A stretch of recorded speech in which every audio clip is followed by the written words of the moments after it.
Hello everyone, welcome to my channel. In this video, you'll be learning about a new chapter called Limits of Accuracy. So before we do that, let's recap on approximations and estimations.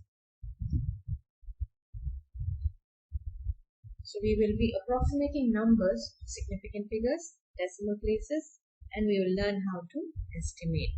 Let's look at the first example. The area of Brunei is 5,765 square kilometers. Round off the area to the nearest 1,000 and to the nearest 10. Let's look at the answers. How do we approximate them? We're looking at nearest 1,000 value.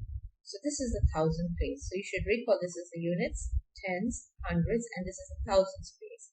If this is the 1,000, look at the next number, the hundreds place. If it is 5 or more than 5, we add 1. If it is less than 5, we do not add 1 to the 1,000 place. So this should be approximated to 6,000. Since 7 is greater than 1, we approximate this to 6,000. Similarly, to the nearest 10, this is the tens place. Look at the next number, the units place, which is 5 or more than 5. If it is so, we will add 1. So this number would become 5,770.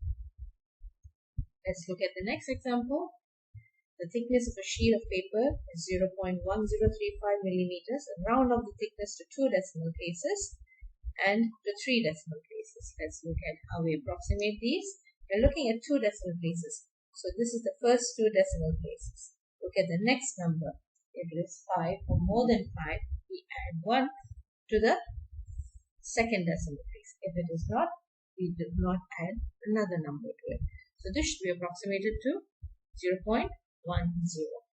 Similarly, 3 decimal places, 103. If the next number is 5 or more than 5, we will add 1. So this is 0.104 millimeters. I hope this is clear so far. Let's move on to example 3. The balance of a bank account is 4,703.05. Round of the balance to 3 figures and to 5 figures. So we're looking at 3 figures. So all numbers starting from the first non-zero numbers are significant. So if you're looking at 3 figures, so the first 3 figures would be these values. So when we approximate them, this should be approximated to 4,700. So the 3 is replaced with a 0 there. Okay, 4,700. Similarly, if you're approximating to 5 significant figures, 1, 2, 3, 4, 5, we stop here. Now, since the next number is 5, we will be adding 1. So this will be approximated to 4,703.1. I hope this is clear. Example 4, the volume of a water drop is given. Round of the volume to the 2 significant and 3 significant figures. Let's look at the solution. We're looking at 2 figures starting from the first non-zero. So the first non-zero number is 460. This number should be accounted as a significant figure. So we start with the first non-zero, which is 4. Okay. After that, all digits are significant. So if we are looking at 2 significant figures for approximation, we stop with this. So now the next number is 0, so we do not add any number to it. So this is 0.046. Next, 3 significant figures. Your first non-zero number is 4. So after 4, all numbers are significant. So I have 4 significant figures here. So approximating it to 3, we stop with 0. So next number is 2. We do not add. So this should be approximated to 0.0460. This is clear. Let's look at example 5. The areas of 3 bedrooms are given. Estimate the total area of the bedrooms. When you're estimating, it should make your calculations easier. So let's write down, we're looking at the total areas. So let's write down the total area would be obtained by adding 13.25 plus 16.03 plus 10.91. To make the calculations easier, we're going to round these numbers so that we could make the calculation much simpler. So I can estimate this to 13, 16 and 11. Okay, so once you have estimated, these are whole numbers which are much easier to add. So adding 13 plus 16 plus 11, you will get 40 square meters. I hope this is clear. So that's all about approximations and estimations. Now let's look at the limits of accuracy, or rather upper and lower bounds. So let's consider the length of pencil is given to be 7 centimeters. Correct to the nearest centimeter. So correct to nearest centimeter. So the length of the pencil is approximately 7 cm. So we can consider this pencil to be a little short of 7 cm or a little more than 7 cm. So there are two scenarios here. Okay. So the pencil, if it is approximately 7, can be little less than 7, or it could be a little more than 7. Okay. So the actual pencil may be of the length. It can be 6.5 or 6.6 or 6.7, 6.8, 6.9, 7, 7.1, 7.2, 0.3, 7.4, 7.49, and so on. Okay, 7.499 and so on. So there are several numbers there which can be possibly the actual length of the pencil. The actual or the true length of the pencil now can be represented as a range. Instead of writing them all, we can express this as a range, as an inequality. So all these numbers should be definitely more than 6.5, and it should be less than 7.5. When I say less than, I do not put the equal sign here. This is just less than. This is more than or equal to. So in 6.5 is included. In this case, 7.5 is not included, but I can have numbers which are just less than 7.5, or 7.499 or 7.4999 and so on. Numbers which are less than 7.5, not inclusive. So I can represent, you see there is a range of values here. Okay. Now the absolute error or the maximum absolute error is the maximum possible difference between the measurement, this is the measurement, and the true value. So the absolute error here is 0.5. So you see the length. The length was given to be 7. Now 7.5. So this is plus 0.5. When I say 6.5, this is 7 minus 0.5. So the maximum range here would be 0.5. That's the maximum absolute error, 0.5. So for any measurement x, the absolute error would be half times smallest unit of measure. Okay. Now when they say 7 centimeter, this ruler is graduated to centimeters. So the smallest unit of measure here is 1 centimeter. This is 1 cm. Smallest unit of measure is 1 cm. Okay. So absolute error would be half of 1 cm. Half times 1 cm. So that should give you 0.5. You see the absolute error here is 0.5. Next, x can be written as x plus or minus absolute error. So 7 can be written as 7 plus or minus absolute error. We found it to be 0.5.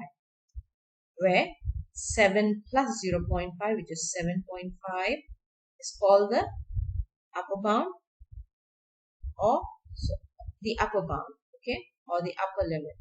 And 6.5 obtained by doing 7 minus 0.5 is called the lower bound or the lower limit. X can also be written as an inequality. We've seen how we can write this as an inequality. 6.5 cm less than equal to length less than 7. Please make note, this is less than equal, this is less than 7.5. If it is less than equal to 7.5, if it is less than equal to 7.5, the length, then this is approximated to 8. But your answer, your measurement of the pencil is approximately 7. So that's the reason we cannot take 7.5 here. This is not possible. I hope that's clear.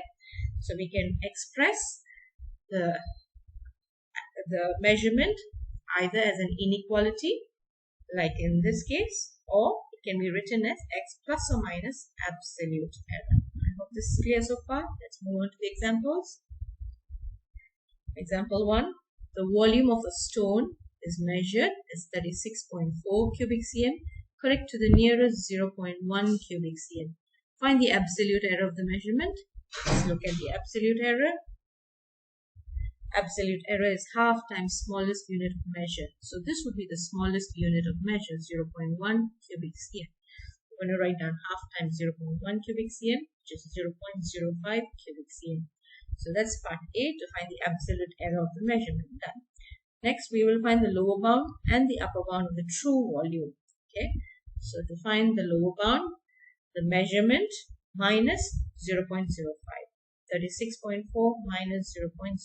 That will give you the lower bound or the true volume, 36.35. Okay, let's find the upper bound. Upper bound can be obtained by doing the measurement plus 0.05, the absolute error here.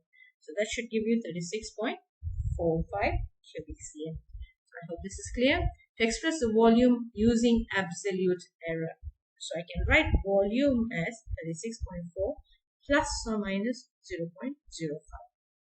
I hope this is clear. Example 1. Let's move on to example 2. The population of a town is 238,000. Correct to the nearest 1,000. Find the lower bound and the upper bound of the population. Express all values of the population using an inequality. So let's look for the the absolute error first. Absolute error is half times smallest unit of measure. Like I say, correct to the nearest 1,000.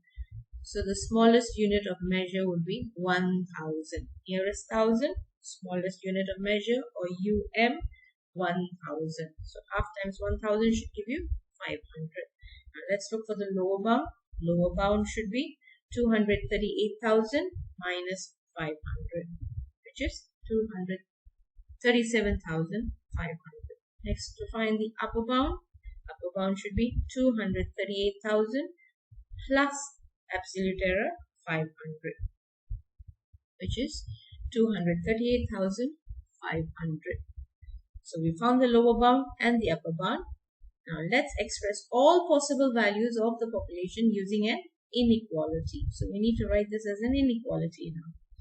So that can be written as the lower bound 237,500 less than equal to the population less than 238,500.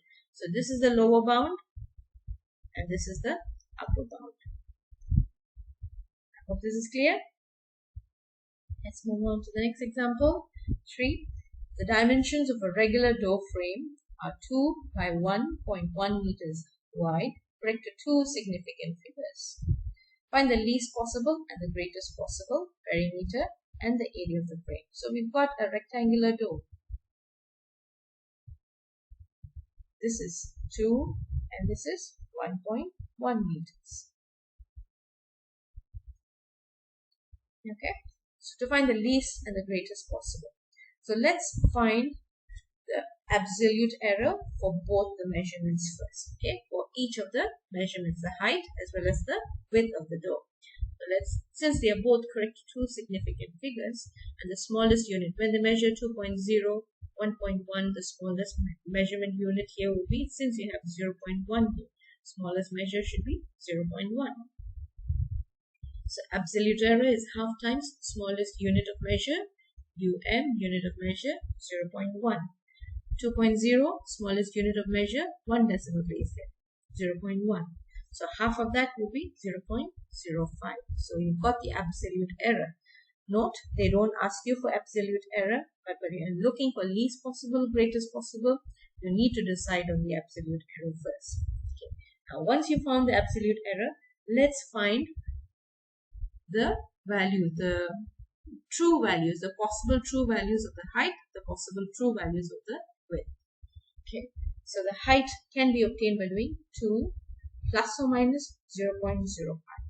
So 2 minus 0.05 is 1.95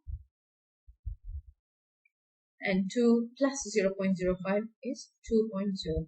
Please ignore this extra word. Alright, so that's the height. So let's do the same for the width. The width would be 1.1 plus 0.05, the same absolute error. Again, please ignore this extra word width. Okay, and this should also be width. I'm sorry about that. Okay, So I will edit this before I post this out to you. So the width would be 1.1 plus or minus 0.05. So the width lower bound is 1.1 minus 0.05. That's how you get 1.05. And 1 plus 0.05 will give you 1.15. So remember, this is 1.1 minus 0.05. This is 1.1 plus 0.05. Similarly, the height here will be 2 minus 0.05, and this is 2 plus 0.05. So that's how you get the lower and upper bounds of height and the width of the door frame. Let's move on to the least possible perimeter. Since we're looking for the least possible perimeter formula will be perimeter is twice L plus B. Okay, 2 times length, 2 plus 2, 1.1 plus 1.1. So that's why we're doing 2 times the length and the width, or the height and the width. So I'm taking, since we're looking for least possible, I'm taking both lower bound and lower bound of height as well as the width. Okay, so now this is 2, 1.95 plus 1.05. I'm taking the lower bound of each case, 1.95 and 1.05. So that should be simplified to 2 times 3, which is 6. Okay. Next, greatest possible perimeter. So since the perimeter formula is still the same twice, the height and the width. So I'm going to go for, since we're looking for greatest, I'm going to go for upper bound and upper bound. Okay. So the upper bound of the height would be 2.05 and the upper bound of the width will be 1.15. So 2 times 2.05 plus 1.15. Simplified to 2 times 3.20, which is 6.40 square meters. I hope this is clear. Now, looking at least possible and greatest possible area. Now, area of the rectangle should be length times breadth, or height times width. So, if you're looking for the least possible area, we take lower bound of the height, lower bound of the width. So, multiplying lower bound times lower bound to find the least possible area. So, which is 1.95 times 1.05. That should give you 2.0475. Now, we are not approximating this because this is an exact answer. We approximate only if it is an irrational number. Non-exact answers are only approximated. Now, let's go for the greatest possible area. The greatest possible area in that case would be, since we're looking for greatest, it should be upper bound of height times upper bound of width. So we take 2.05 times 1.15. Evaluated to 2.3575. So this is the least possible area. This is the largest possible area. With these dimensions given, correct to 2 significant figures. Hope this is clear. Now, you should always remember when you are adding, okay, when you're doing addition or when you're doing multiplication, and if you're looking for least possible, we go for both lower and lower. Greatest possible, upper and upper. This is for addition. Similarly, for multiplication, least possible, lower bound times lower bound. Greatest possible, upper bound times upper. So keep that in mind. For addition and subtraction, least is lower, lower. Greatest, upper, upper. Okay, let's move on to the next example 4. A cuboid has dimensions correct to 1 decimal place. Find the least possible and the greatest possible volume of the liquid. So we do not multiply this first, then find the bounds. Instead, we should find the bounds for each measurement, then find the volume. Okay, so let's go by finding the absolute error first. Absolute error will be half times unit of measure, smallest unit of measure. The smallest unit of measure is correct to 1 decimal place here. So that should be 0.1. Okay, you see the smallest measure 2.3, 1.8, 1.2. Smallest unit 0.1. So half of 0.1 should give you 0.05. So once you find the absolute error, find the bound, the lower and upper bounds for each measurement, the length, the breadth, and the width or the height. The length 2.3 plus or minus 0.05. So if you want to write this as an inequality, you can do 2.3 minus 0.05. This is 2.3 plus 0.05. So that's how you get 2.25 and 2.05. Let's do the same for the breadth. 1.8 plus or minus 0.05. So this should be 1.8 minus 0.05. 1.8 plus 0.05. Similarly, let's go for the height. Height would be 1.2 plus or minus 0.05. This is 1.2 minus 0.05. And this is 1.2 plus 0.05. So once you find the lower and upper bounds of each measurement, now we can find the volume. Since we are looking for least possible volume, and again it's multiplication, so we go for lower bound of length, lower bound of breadth, and the lower bound of height. So we multiply 2.25 times 1.75 times 1.15. Okay, so that can be evaluated to 4.528125. Again, I'm not approximating here because the answer is exact here. Let's go for the greatest possible volume. The greatest possible volume, again, since we're looking for greatest and it is multiplication, we'll go for all measurements. We'll take upper bound of length, breadth, and the height. So we're going to multiply 2.35 times 1.85 times 1.25. Evaluating it to 5.434375. Again, I'm not approximating it since it is an exact value. Let's move on to example 5. Jill has 2 meters of cloth. Correct to the nearest 10 centimeter. She cuts a piece of 80 cm correct to the nearest centimeter to make a tablecloth. Calculate the least possible and the largest possible length of the remaining cloth. So now we have two different measurements here. Okay, 2 meters of the entire cloth, a piece of 80 centimeter, correct to another measurement here. Now let's go for absolute errors first. Let's go for the cloth. Let's find the bounds of the cloth first. 2 meters and this is 10 centimeters. So we should have the same unit. I can change 2 meters to 200 centimeters, keeping it as the same unit. So absolute error here would be of the cloth. Half times unit of measure. The smallest unit of measure here is 10 centimeter. So half times 10 should give you 5 centimeter. Now we will find the lower and upper bounds of the cloth. So lower bound and upper bound of the cloth will be, this is obtained by doing 200 minus 5 centimeter. This is 200 plus 5 centimeter. The absolute error. 200 plus or minus 5 centimeter. You can also write the length of the cloth as 200 plus or minus 5 centimeters. This is another possibility. Instead of writing as inequality, you can write it as an absolute error here.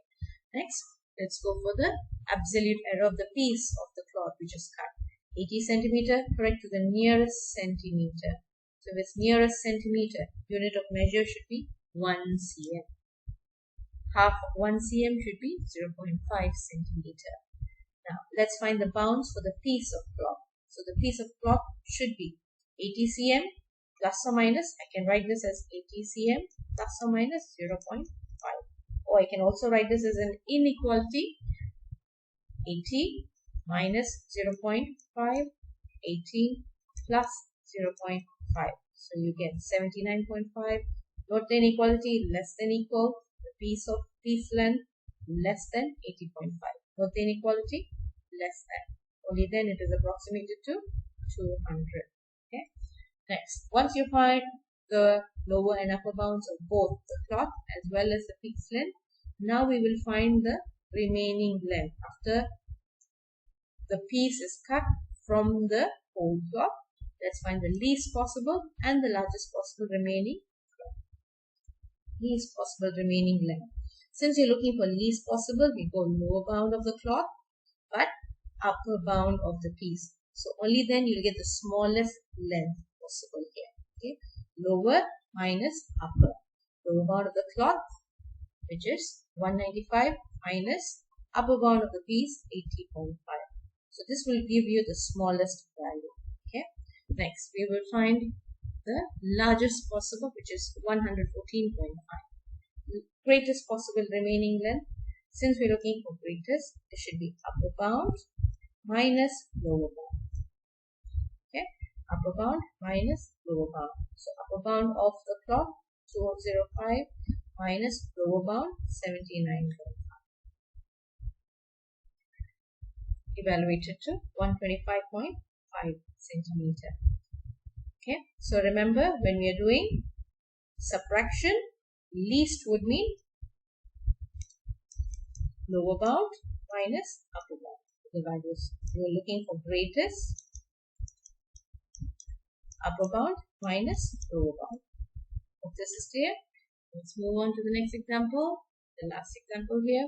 Jack runs a distance of 1,500 meters, correct to the nearest 100 meter. He takes 8 minutes, correct to the nearest minute. Calculate his least possible and greatest possible speed. Okay, let's go for the absolute error again. We have two measurements here, the distance and the time. So let's calculate the absolute error separately. Let's go for absolute error of the distance. Half times unit of measure here is 100 meters. So half times 100 is 50 meters. So now I can write down the distance 1500 meters as absolute error, writing it this as distance can be written as 1500 plus or minus 50. You can also write this as an inequality, doing 1500 minus 50, 1500 plus 50. So that should give you 1450 less than equal distance less than 1550. Make sure this is just less than, this is less than equal. Similarly, let's work out the bounds for the time.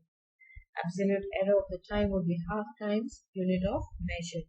Unit of measure here is correct to the nearest minute. Nearest minute would be 1 minute. Smallest unit of measure for minute is 1 minute. Half times 1 minute, 0.5 minutes. Let's find the bounds. We can write this time as 8 plus or minus 0.5 minutes, or you can write them as inequality.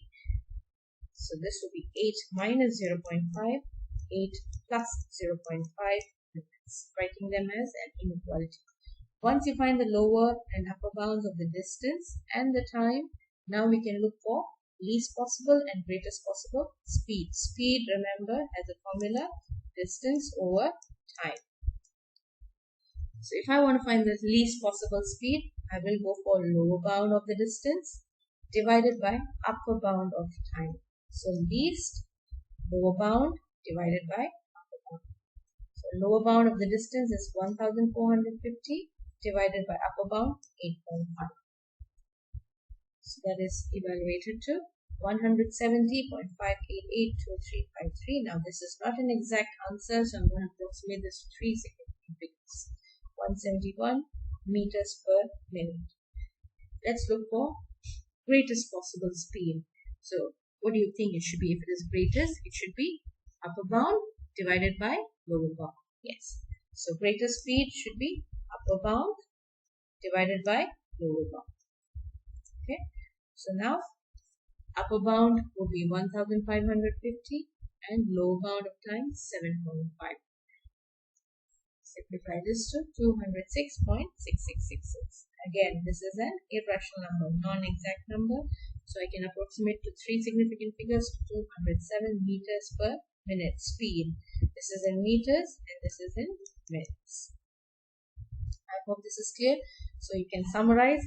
If it is multiplication and division, okay, if it is addition or multiplication, we do lower bound plus lower bound, upper bound plus upper bound, or lower bound times lower bound, upper bound times upper bound. If it's subtraction or division, if it's subtraction, it should be lower bound minus upper bound or upper bound minus lower bound. If it is again division, it should be lower bound over upper bound. If you're looking for greatest possible value, upper bound over lower bound. I hope this is clear. So the rules for plus and multiplication is the same. We take the same bounds, but for division and subtraction, we take opposite bounds. I hope this is clear. That's it for limits of accuracy. Thank you for watching.